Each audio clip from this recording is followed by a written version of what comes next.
বাংলাদেশের রাজধানী ঢাকার ধামুরাটের একটি বিবাহের বন্ধন ভেঙে গেল। আপনারা দেখেছেন, ইউটিউব জুড়ে ভাইরাল। বাংলাদেশের ইন্টারনেট জুড়ে এই বিবাহের সম্পর্কটা বিচ্ছেদ হওয়ার একটা আসল রহস্য আমরা খুঁজে পাইলাম। এক হাজী সাহেব এবার হজ করেছেন। হজে যাওয়ার আগে নিজের সন্তানের বিবাহের দিন তারিখ ধার্য করেছেন। এই বিবাহের দিন তারিখ ধার্য করার পরে তিনি বলেছেন, আমি হজ থেকে আসার পরে আমার ছেলের সাথে আমি বিবাহ দেব। এই মেয়েটার বাড়ি হচ্ছেন ধামুরাটে। প্রিয় ভাইয়েরা আমার, বন্ধুরা আমার, বিবাহের আর মাত্র 3টা দিন বাকি। এই 3 দিনের মধ্যে মেয়েটা তার নিজের গ্রামে একটা স্কুলে, তিনি নিজের পারিবারিক স্কুলের মধ্যে গিয়ে তিনি শরীরের মধ্যে কাপড় চোপড় পরে জনগণের সামনে, যুবকদের সামনে নাচানাচি করছে। কে বা কাহারা মোবাইল ফোনের মধ্যে ভিডিও করে এই মেয়েটার নাচ গান ইউটিউবে ছেড়ে দিয়েছে। মিনিটের মধ্যেই এই নাচ গানটা ভাইরাল হয়ে গেছে, গোটা পৃথিবীতে ভাইরাল।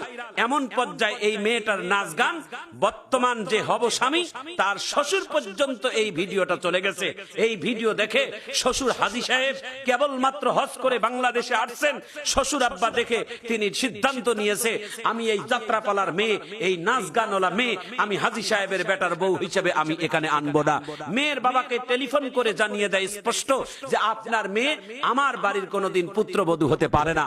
মেয়ের বাবা তিনি আবার রাগের মাথায় এইভাবে হুমকিও দিয়েছেন ছেলের বাবা হাজী সাহেবকে, হাজী সাহেব আমি বিবাহের সমস্ত ইন্তজাম রেডি করছি, আমার বিবাহের খরচ খালা সব রেডি করছি, আমার একমাত্র মেয়ের বিবাহে আমি লক্ষ লক্ষ টাকা খরচ করছি।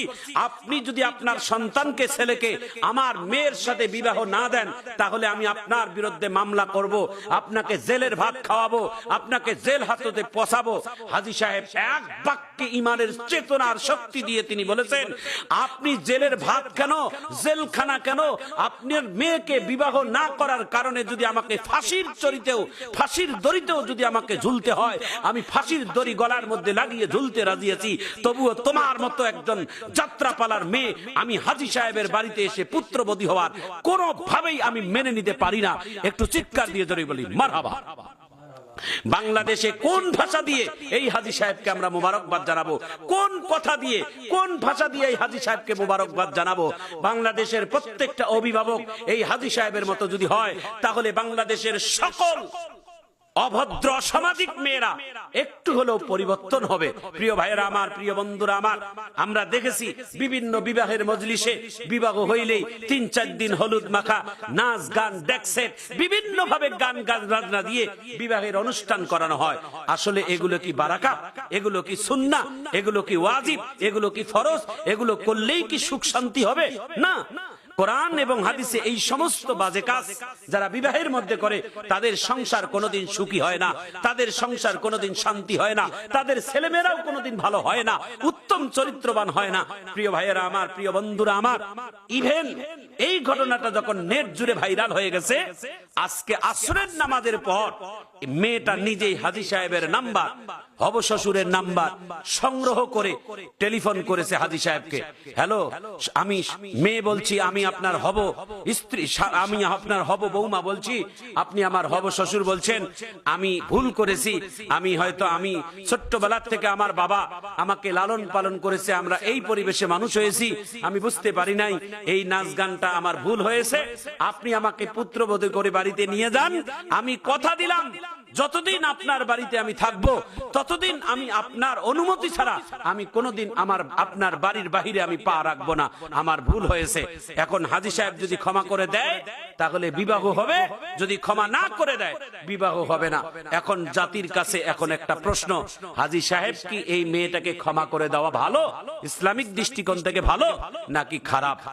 আমার ভাইয়েরা, আমার বন্ধুরা, আল্লাহ তাআলা কোরআনে বলেন, ইল্লা মান তাবা ওয়া আমানা ওয়া আমিলা আমালান সালিহা ফাউলাইকা ইউবাদদিলুল্লাহু সাইয়্যাতিহিম হাসানা। যে ব্যক্তি গুনাহ করে, তওবা করে, তওবা গুনাহ করার পর নিজেকে অনুচেতনা করার পরে, নিজেকে অনুতপ্ত হওয়ার পরে যখন আল্লাহর কাছে সারেন্ডার হয়, আল্লাহ আমি ভুল করেছি, আমি অপরাধ করেছি, আমাকে মাফ করে দাও। আল্লাহ তাআলা বলেন আমি তাকে মাফ করব, তার জীবনের গুনাহগুলোকে আমি নেকিয়ে পরিণত করে দেব।